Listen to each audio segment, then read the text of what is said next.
what's up? It's your boy Chanda and Mbao, and we're back with another episode of Zambian Hip-Hop history. If you guys are enjoying what we're doing and what we're trying to do for Zambian Hip-Hop, which is documenting and archiving our game and our industry's achievements and celebrating them, please like, comment, subscribe, and make sure you stay tuned. Click the notification bell to be getting notifications every time we drop. So without further ado, I would like to introduce today's guest. We have a top tier MC, somebody I know people have been wanting to see on the show. And I'm really grateful to have this gentleman here with me. Some of you may know him from his acting prowess as well. So let's not forget that. That's an important part of what this man does. But top tier MC and someone who I respect and hold in high regard, the man himself, B-Mak. What up, man? How's it going, bro? Bro, I'm good, man. Thank you so much for pulling up on us. We really appreciate your presence, man. The pleasure is all mine, bro. Thanks for having me. No, man. We've been trying to make this happen for some time. As you know, man, here on Zambian Hip-Hop History, we like to celebrate, document, archive some of the things that, people like yourself have done for the Zambian hip-hop game. It's come a long way, as you're fully aware, and individuals like you have been instrumental in making it what it is. So this is just an effort to show and share that story, because not everybody knows, and some people knew but forgot. Some people, you know what I mean? Yeah. So yeah, man. So basically, man, if you would be so kind, I'd love to take the journey, or take the viewers on the journey of how B-Mak came who B-Mak became, and what those first moments, taking it back to the beginning, what it was like first falling in love with hip-hop. When did that happen for you? What records or albums or songs were part of that process, just to get into the mind of the younger B-Mak that was first encountering hip-hop? Sure, man. So first things first, bro, let me just give you the props for undertaking this thing, because I feel like it's conversations some of us older guys have been having for a long time, but nobody really took it up and did it. And I must commend you for really taking this thing up, because we needed to document this thing, you know what I mean? So props to you for that. Oh, man, thank you, man. And just to start with my journey, bro, it goes as far back as, let me see, 94, 95. Yeah. So I was born of parents of two different nationalities. My father's is Tanzanian, my mom is Zambian. So I was born in Zambia, but quickly, I think at the age of like 3, 4, I moved to Tanzania, Dar es Salaam. So most of my upbringing was in Dar es Salaam. And I had older brothers over there that were quite older than me. Let me say like 10 years and above older than me. So at the time I was moving there, they were in their teens. So they had just discovered hip-hop, they were in the culture and everything. So being a young kid in the house, I was obviously influenced by those guys. And I remember the two biggest albums that I heard first were Doggy Style, Snoop Dogg. And I can't remember which Tupac album that was in 94. Was it All Eyes on Me? Was it Are You Still Down? Are You Still one of those? I remember it was a Tupac and it was Snoop. That's crazy, man. And so those were the first two albums that I would hear play over and over again in the house. And obviously I started. So the first thing that I started to do as a kid was I started to mimic the rappers that I would hear. So then I discovered that I had quite a good memory, because I would easily memorize rhymes. If I just hear the song, let me say 5-6 times, I would be able to do a whole 16. And then that's the thing that I loved to do back in primary school. I'd go to my class and I would rap, and guys would be really impressed and be like, "Who's that?" And I'm like, "That's Tupac, that's Snoop." So then I remember this one time, and I doubt if my cousin knows. I grew up in the same house with one of my cousins, and he would always hear me do these rhymes. And then this one day he's like, "Man, you're always doing other people's rhymes. When are you gonna do your own rhymes?" And I don't think he understands how much that hit me, because it hit me hard, and I was like, "Oh, okay." So then the young me went into the bedroom. I tried to construct my first rhymes. I must have been about maybe 10, 12. If you ask me, they were whack. Super whack. But then that was me getting into the whole thing. That's what prompted me to get into music. But it was I remember like my 7th grade at school when we had to do this little concert at school when you're leaving in 7th grade, and so they ask you to do something. And I remember doing this whole Warren G. I think that was Regulate something. And everyone went crazy in the school, and that was I think I loved that feeling. And from then onwards, I was just like, this isn't too bad. Hooked. So I think that was like the spark. That's really dope, man. It's incredible that you mentioned Doggy Style.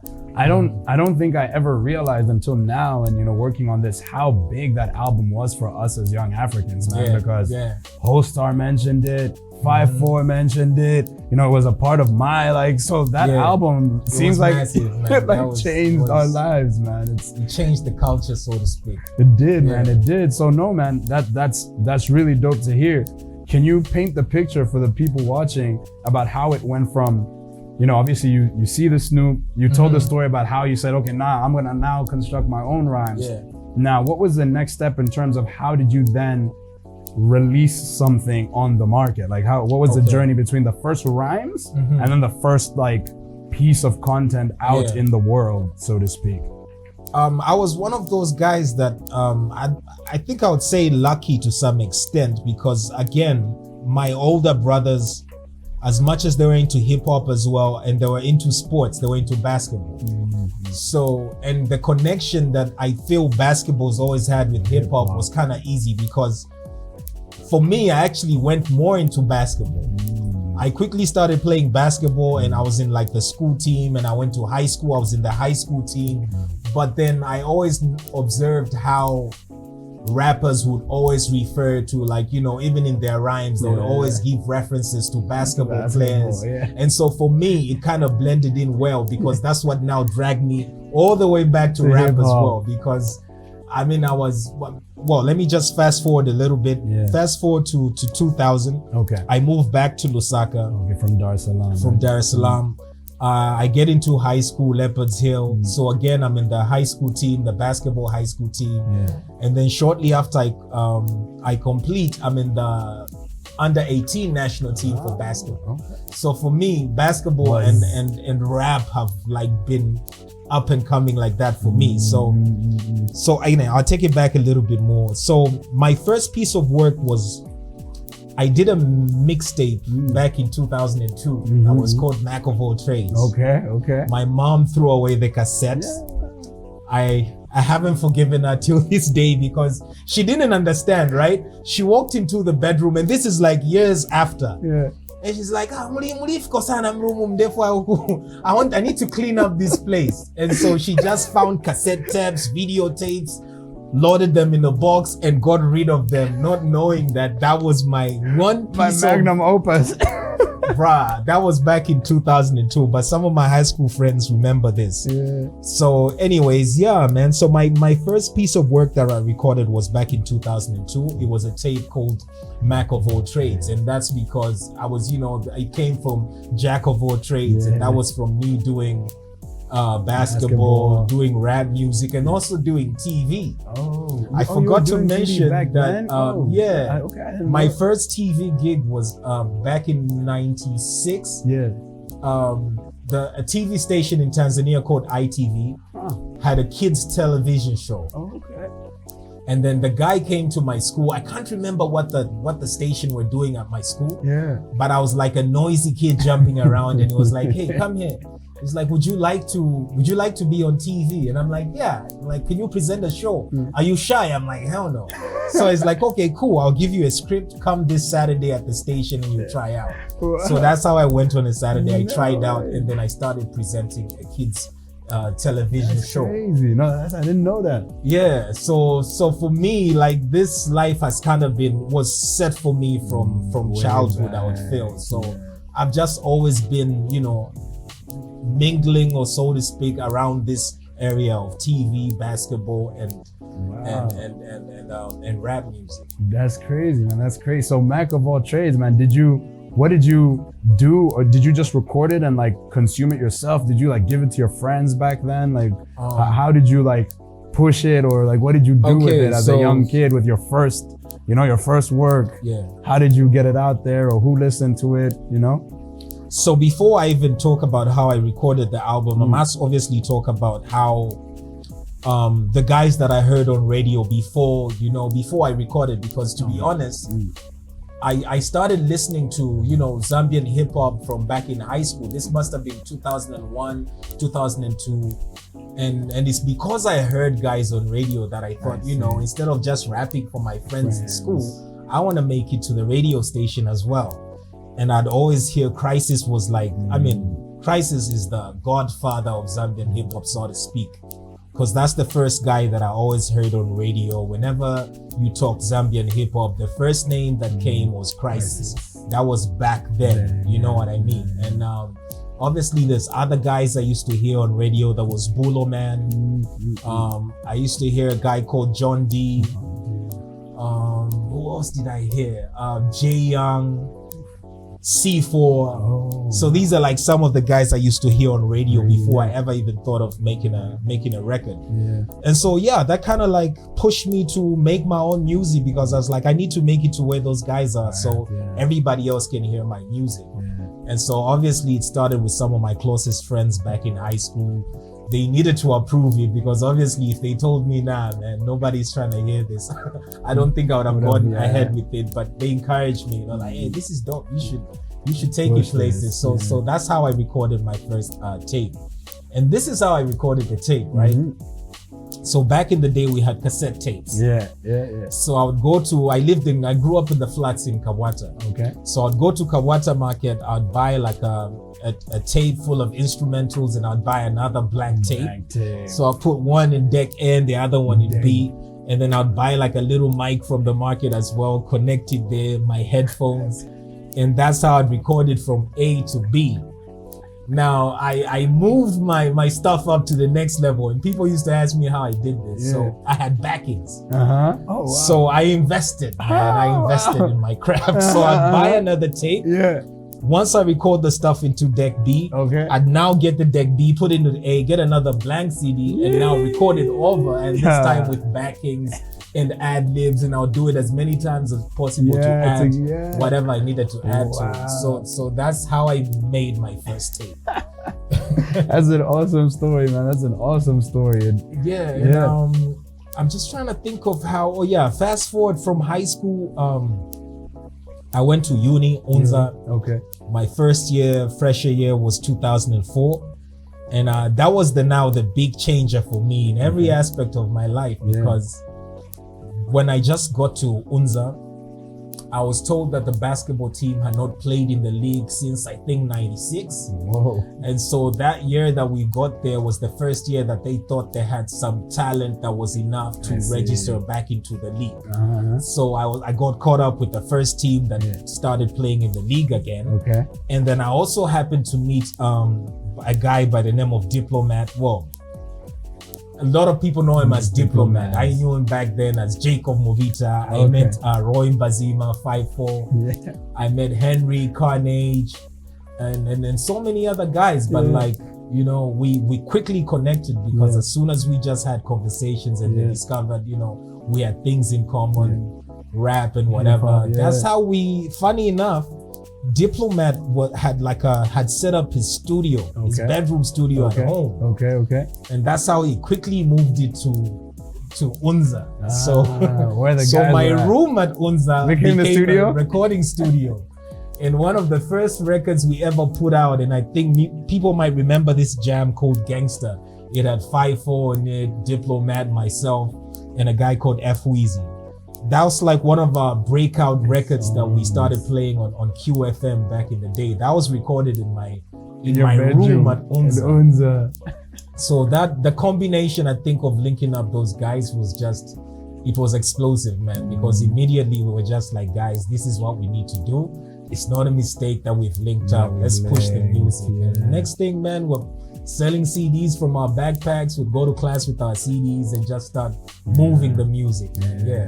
Now that's really dope, man. And so in those days, I don't know if you're able to chronograph it for us, what years those were. You said 2004 was your 2004 was like the first year we got, and that's the first year that we did our first mixtape. It was called Color of War by Pitch Black, and it featured all of us, Diplomat, 5'4", Carnage, myself. Gotcha.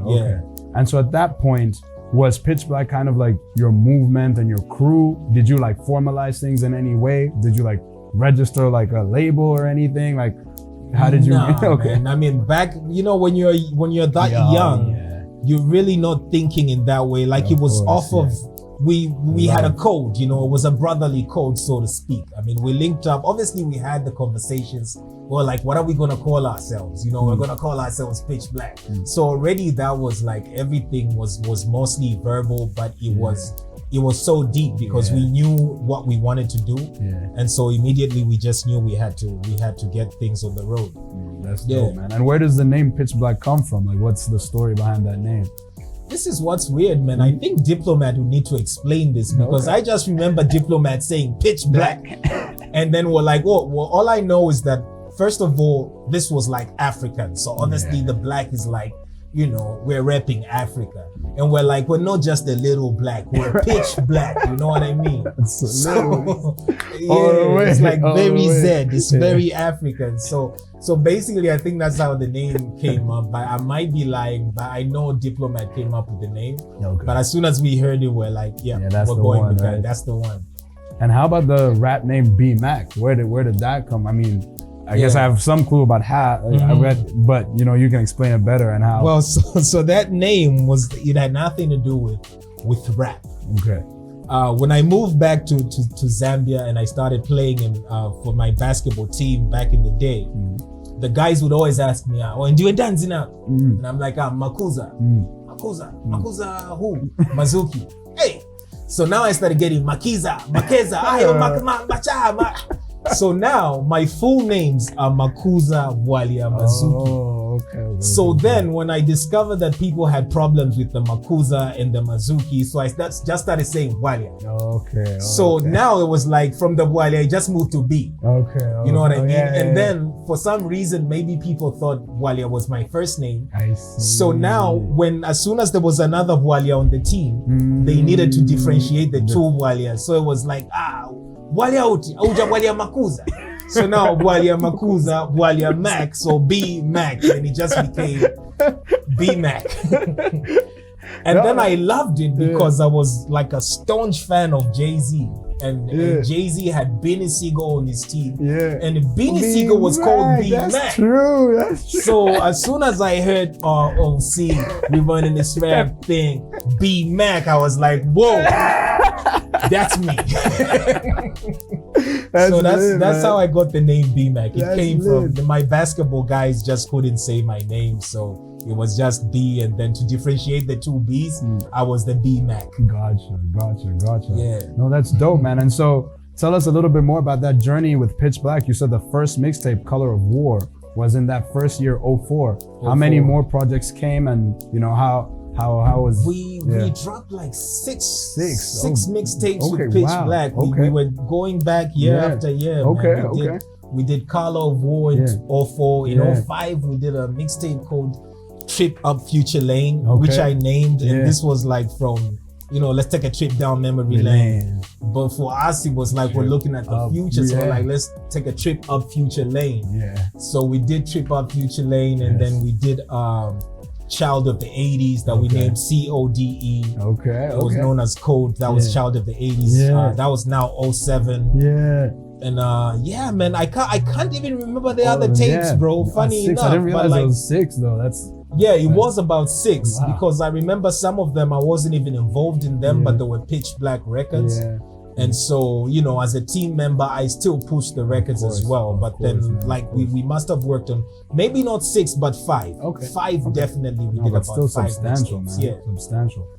And how about yourself as an artist? Did you ever drop an album or mixtape in the concurrent period as B-Mak and the solo artist? No, I didn't, because at the time it was just a group thing. I wasn't solo at all. It was, you know, this is the movement with the brothers, and this is what we're gonna push. So the solo in me only came way after, and that only happened like, you know, at the time we were starting this thing, we obviously didn't foresee that a time would come when people graduate from uni, and then this one has to go and pursue his studies in South Africa, and this one moves to the Copper Belt, and this guy starts a family, and so all these things started happening later on, and that's when I was like, you know, I found myself dolo, obviously, and I was like, you know, I need to keep this thing going, and that's how I started recording as a solo. Okay. Yeah. What year was that? Your first solo recordings that you might have done? This was definitely 09. Okay. Because I remember I still used to stick around. I played for the Unza Pacers, even after leaving Unza. So then I would always like be found around the university. And I remember I linked up my boy Slap. Though I must have linked up Slap back in 06, 07. Okay. Yeah, and I remember like our first meeting already, we started kicking freestyles together, and we had one of those instant connections. And so when it was on around 09, he called me up and is like, yo man, what are you doing with yourself? And I'm like, I'm still trying to put in work, but I don't have a studio. It's like, oh, I've got a studio back at home. Back then it was in McKinney. And that's how he told me, maybe pull up at the house, you know, let's see what we can do.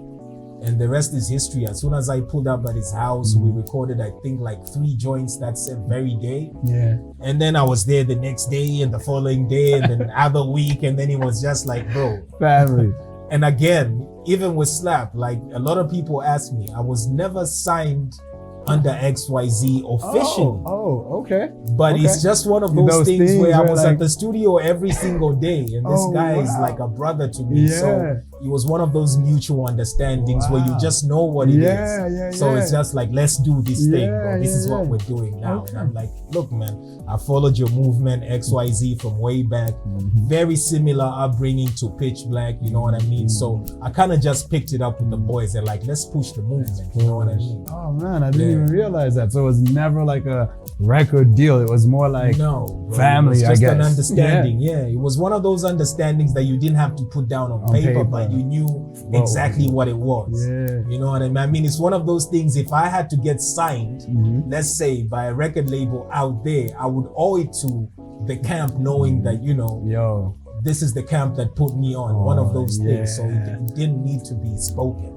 It was just known. No, that's really dope, man. That's really dope. And what was the sequence of projects or, you know, your body of work after, I guess, that era? Because we go from the uni era and Pitch Black, and obviously, as you mentioned, you know, people move, things, you know, change, and you find, I guess, a new place, a new home base or like headquarters in the, you know, in terms of you have a place now to record and you've got somebody alongside you and you're pushing in the same direction. How did the rollout look in terms of your body of work in those subsequent years? Since that was 06, 07 you met and you linked up. What were the drops looking like at that point? I must mention first of all that, you know, the journey is a little bit, I'm sure there's like a whole lot more that I'm leaving out. I'm sure, You know what I mean? Because one thing that I must mention is, you know, the language of communication for the music that we're doing back then was English. And then for where the Zambian music was at the time, it just didn't quite, you know, blend in at the moment, because, you know, we were doing this rap thing at the time when, you know, Chameleon, JK, Danny, and those guys were hitting at the moment. So it was nowhere close to what was making, you know, the waves on radio. You know what I mean? So this was like an underground thing that it's a cultural thing that you're building at the moment. So you're collecting people as you go. So obviously, even when I got to XYZ, it wasn't just like, okay, I'm at XY, let me start putting out the music. We needed to have a strategy. And I remember I would always speak to Slap and he'll tell me, yo, man, I think with your music, we need to be tactical about how we put it out. It's not just something we can put it out. And, you know, and for him, it's like how we first start to put it out will determine a lot. So we need to do it right, because if we just put it out and it doesn't hit the way it's supposed to, then it's just something we're going to have to bench. So then that was right around the same time I met H-Mac. Well, I actually didn't meet H-Mac there. I bumped into H-Mac for the second time at XYZ. Because for me, when I saw H-Mac's face, I'm like, wait a minute, I know this kid from somewhere. So H-Mac used to used to hang around the Zika's basketball court for some reason. Did he ball as well? He used to play basketball. Okay. But he was like the water boy back then, you know. He was like really young, bro, like this tall, literally. Okay. He must have been maybe 10 years old or 11 or something when I first met him. Yeah. So I used to play college basketball, so a few games would have at Zika's at the basketball court, and I would always see H-Mak there. So then I come meet this tall guy back at Slap's house, and Slap is telling me, yo, meet H-Mak, this is the guy that pushes my music. So both H and I am like, yo, we know each other. H is like, I know this dude from back, you know, he used to come play basketball at Zika's. And I'm like, yeah. So that's me and H linked up for the second time, and now I met him as the guy that pushes the music at XY. So that's how, you know, H had the streets on lock. H been had the streets on lock for a minute. So he told me, man, the strategy for this kind of music is gonna be different. I think the streets are gonna have to approve the music before, you know, everybody else can accept it. So that's kind of like the strategy we did. So my first single with XYZ though, so it only came like back in 2013. So I just used to record and store my music from back then, trying to find the right, and obviously I needed to, you know, new producers, new everything. So I needed to learn how to work with all these different people. And obviously H-Mak at the time was also trying to push my name on the streets just to prepare the guys. So when we dropped the first singles, like, this is the guy I've been telling you about, let's push the music, which is exactly what happened. I remember the first single we're dropping, Slap and H were worried sick because they didn't know what everyone was gonna think. This is the first time you have a guy dropping a full jam in English. And we already, I mean, we were accustomed to the comments already before that, even from the other guys. It was like, you know, we know what people have been saying. So I remember that day we sat at the back, we were on the internet just watching, waiting for reviews. And funny enough, it was just like it was received really well, and that was really like a big moment for me. And since then, it was just like, okay, let's just start building the rap from here onwards. That was 2013. That was 2013. Okay. And what was the name of that I dropped a record called Witness. B-Mak featuring Slap D. Witness, 2013. Yeah. Is it still available online? Yeah, it okay, is. Good. Okay, I'll make sure that we see if we can throw in a snippet or something. Sure thing. Yeah. No, that's dope, man. So I guess you painted a really nice picture, man, and you kind of get me thinking, or it's preempted one of the questions I was gonna ask you. Along these times, or along these, you know, these moments, so we get all the way to the first single. Yeah. I'd love to know, like, between, I guess, those first days, I guess, of maybe Unza days, 04, first product as a college student, you know, and then, you know, 2013, I guess now you're working commercially, fully, I guess, in the industry. Yeah. Are there any, like, highlight moments from that little stint, from the 04 to the 2013, where you're like, man, that was that, so that many, right man. there. So many. But one of the biggest ones must have been 05. So sometime early on in 05, I met a gentleman that we only knew back then. We called him Uncle D. His name is David Linyama, and he's proprietor of a few nightclubs in Lusaka. I think he's managed some top nightclubs. Back in the days, we had a joint called Trends. Okay. Yeah, that he owned and managed Trends back then. So I think we must have been in North Mid, you know, hanging out with the boys, kicking freestyles from I think one of my boys, Flavian, had like this car of his that he had a really nice sound system. Yeah. So he used to move around with like instrumentals, and sometimes we just, you know, open the trunk, play some beats and just freestyle and, you know, have different people just come through. So he walked up to us and he's like, wait a minute, I think you guys have something going on here, you know. I can't promise you a lot, but maybe we should try and like get a maybe let's host a competition or something, like a freestyle battle. And we can call all these guys and, you know, just try and see what we can come up with. So it's like, organize your friends, call a couple of friends you know that rap. And then I'm also gonna get word out to a few people I know. I think he was gonna get in touch with TK from Homicide to also like submit a few names of people he knew that rapped.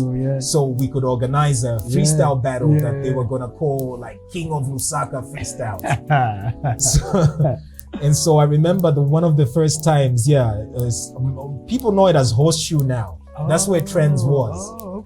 So we linked up at his club then, Trends. And I remember meeting so many faces that are big now and people know now. For the first time, I met K-Star, I met Kamstar, I met Raydo. Who else did I meet? A guy called he's with what's his name? He's with TiVo. Do you know a guy that was signed to TiVo's record label? What's his name again? Clapper Hayes? Clapper Hayes, yes. Met Clapper Hayes for the first time, and a whole bunch of guys, man, from back in the day. So yeah, we just started freestyling, and I remember we had like it was sort of like auditions. We started with auditions, you know, you do your little rap, and then there was a panel of guys that would hear it, and then like, okay, you're through to the next round. And then we had the grand finale at now it was known as Hollywood. So I think the club was called The Cage back then. So this must have been in I can't remember what month, but something tells me it was December 05. We linked up for the grand finale of the rap battle, and I remember I battled K-Star. Oh, really? I battled K-Star. There's a dude I battled first. I can't remember him. Made it to the semis where I battled K-Star. And then from the semis, I met 5-4 in the finals.